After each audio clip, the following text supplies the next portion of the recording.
Have any of you out there ever wanted to date una paisa, una colombiana, right? A Colombian girl, and heard about scopolamine attacks and what it looks like? We're about to see that right now with this first clip here. Let's get right into it. Wow.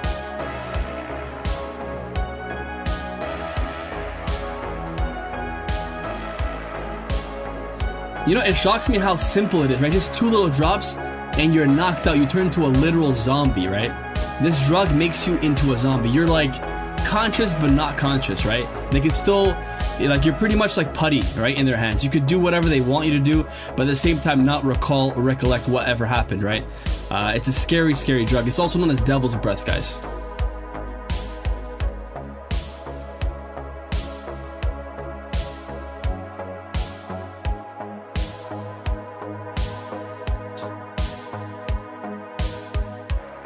This goes to show you never leave your drinks unattended, all right, ever. And you never let someone else prepare your drinks, especially after hearing about all these crazy cases out there of men getting, drugged, right? It doesn't matter what age you are, what you look like. You could be the most, handsome dude, in shape. Doesn't matter. They don't care. You're just a mark, right? You're just someone that they could see as being their next, lick or whatever you want to call it, right? A way to get money, so to speak. So, yeah, it's not a good look to underestimate any one of these women out there. You do know if you're scoped. Double on steroids. Your whole body's going to sink in. You got 7 minutes to get them out of your house. You got 7 minutes of power.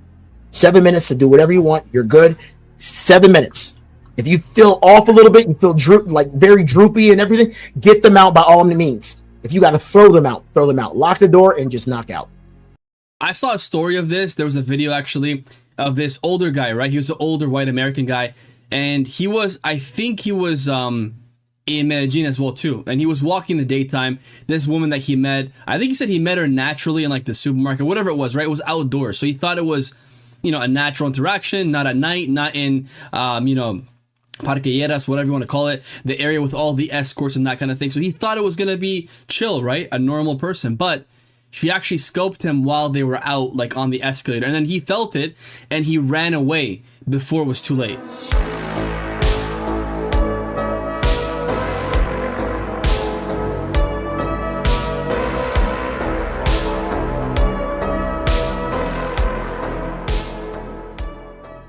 So what he talked about here, like still having that in-between stage, that window of opportunity to like still run away, it's still there, right? So this is actually really good for any of you guys out there who want to go out there and still want to be able to survive, right, an attack like this and make it out, right, with your pockets full and your health still intact. Call downstairs. I always tell my people that work downstairs, if I don't come down with the girls, come check on me. I always say that. Always say that. So come check on me. So you got 7 minutes to get them out your house. Call somebody and then knock out, because you got no power after that. If you can, obviously, you would try to call the emergency line. I'm not sure if they use 911 out there, but if you are able to. But if not, like you said, yeah, just knock out. If they do overdrug you, you may still pass away, right? You may still lose your life because of them not knowing how much to use, and I've heard of stories like that as well too. Hello, my name is Jun. I'm from South Korea, and I was in Bogota to travel to Pereira. And when I got on the bus, a driver made some stops that a huge bunch of people came to the bus while we're driving, and unfortunately, some guy sat next to me and gave me a cookie, said, por favor, eat this. And I ate. What the hell? Look, see, some of the stuff that I see and hear, it just amazes me, right? Like, is it being naive or just being plain stupid? That is stupid, man. You don't accept a cookie Especially, it was probably an open cookie. He just probably picked it up in his pocket, like, yeah, here you go. And maybe he felt pressure to do it, but hell no, man. Hell no. Never do that. And suddenly I fell asleep for 8 hours. Wow. And when I wake up, I was in the hospital. But thanks to the police of Pereira, I got here safely.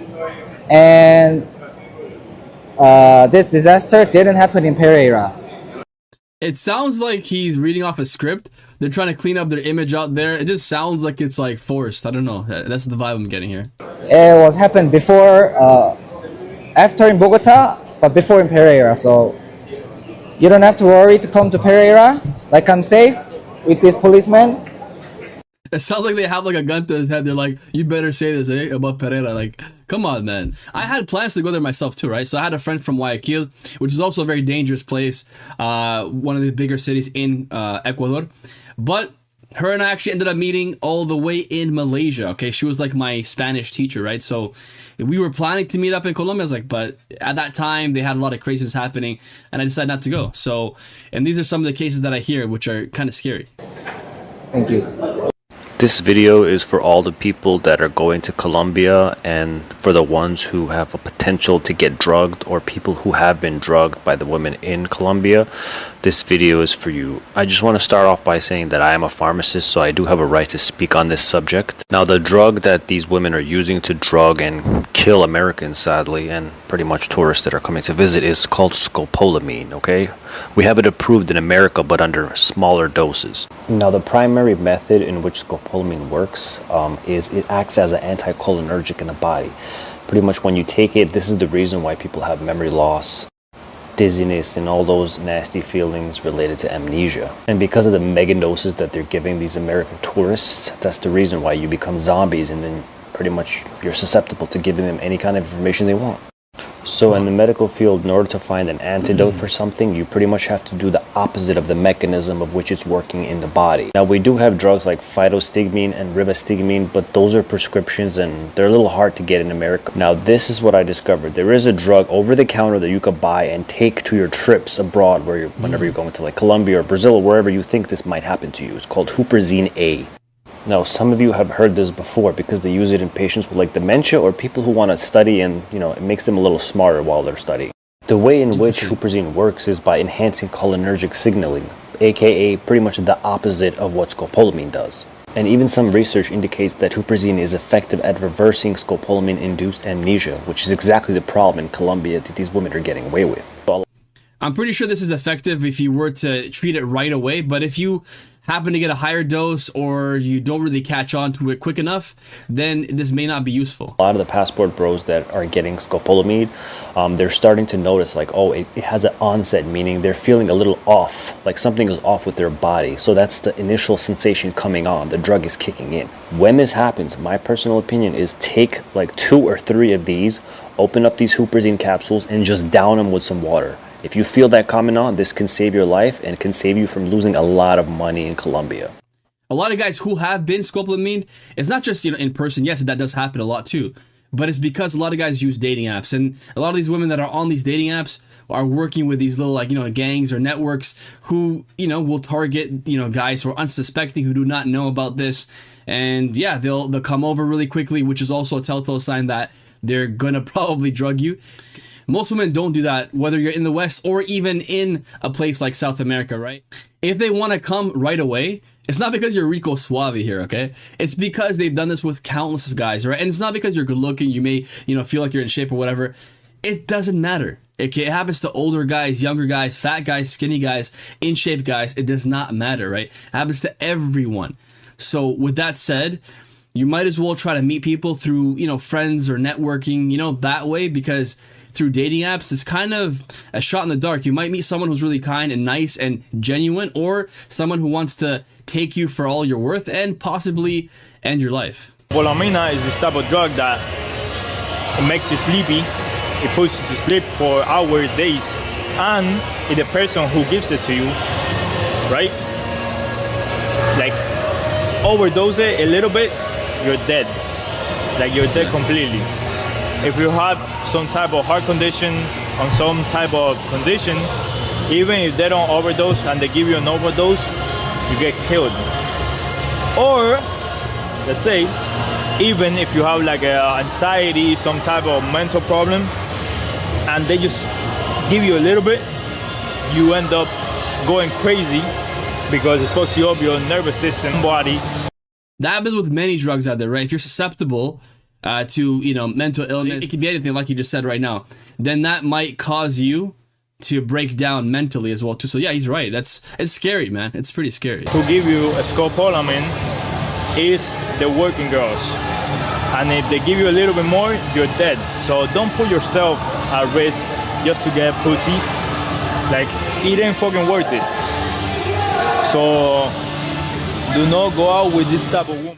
This anxiety and fear, right, of this happening to you is not an issue out in Southeast Asia, right? This is mostly in the Caribbean or South America, Central America. And me personally, like, I don't think I would want to stay long-term in a place where I always have to be on the go, right? Like, to, you know, look around and stay on my P's and Q's and worried about what's going to happen to me if I'm walking with this girl or hanging out with friends. That kind of anxiety and anxiousness is not a good feeling. Yes, it is great to go and visit and, you know, see the culture and that kind of thing, but long-term, living out there, maybe not. Unless you're in certain pockets of the country, then possibly yes, but otherwise no. Like, and I learned Spanish, right? I learned it from Colombian friends and vines, so I love the culture, right? I love it, but this craziness happening to people is pretty sad, especially for young guys, right?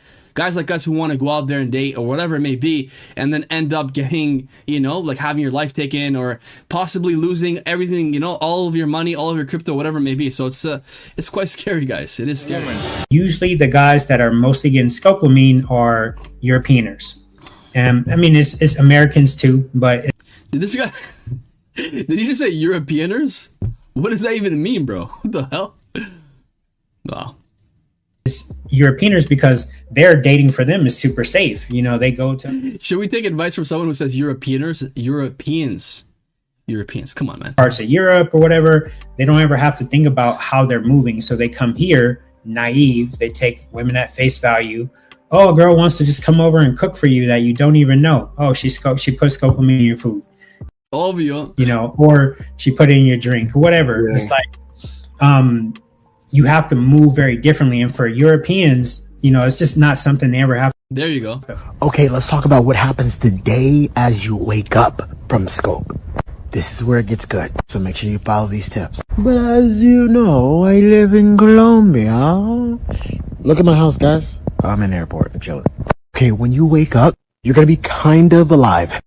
If a zombie was alive. But seriously, like, the whole world's gonna be, like, dizzy. You're gonna be able to function a little bit, but everything's in slow motion. Get to your accounts fast. My friends found me passed out because you're gonna pass out again. And when I, you know, regained my consciousness, I panicked in the hospital, ripped out all my IVs, said get me home right now, because I already knew that they were running through my accounts. And they were. I got to save a bunch of them, but I also lost a bunch as well too. By the time you wake up, more than likely, the majority, right, of your wealth is gone. The stuff that they have access to, it's pretty much gone. They'll just probably leave what they don't need, right? I trade the market, so I'm gonna be fine. I was able to get home while I was still on scope. And they were like, how is he still functioning? It was that will. Shut the accounts down. Now guys, the accounts that you need to shut down first. Shut down all of your payment processors. Shut down all of your banks. Shut down all of your credit cards. Your emails, okay, you can do those last. The first thing you're going to do is you're going to want to do emails first. But no, call up your banks quick. Shut them down quick. Handle all that type of stuff first. Lock them out because they're going to go through the banks. They're going to go through PayPal, your Cash App, your Venmo, your Remitly, your crypto. They're going to try to send money to themselves. I got 6 people that sent money to themselves and put their whole addresses and their whole everything and all information. I know how you guys are going to go and that is beyond stupid. Chase your Instagram and your all that type of stuff first. Don't do that. Go for your banks first. Now to get your emails back, it was hard. You know how you have your emails linked to each other? You're going to have to start at the bottom. Save the newest one, change the information, and give access to the next newest one. change that information, give access to the next newest one, and keep going until you get your main one, because they're going to be all up in it. Now, you probably don't have a phone. Get a friend that you trust that has their phone and switch over all of the 2FAs to that phone. Because remember, they got your phone. So all they got to do is 2FA and get your information. It's going to take over a day of work. I'm still getting them out of accounts. They've maxed my credit card, Wow. but at least the credit cards, they're going to give me the money back. They went into my bank account, they're going to give me that back. The only thing I'm not going to get back is in my trading account, they cryptoed the stuff to themselves. There you go. And I've seen a lot of videos on social media of Latin Americans obviously being, you know, clued in with how society is, what the environment's like, so they keep dummy phones. So there's a video I might put in right here.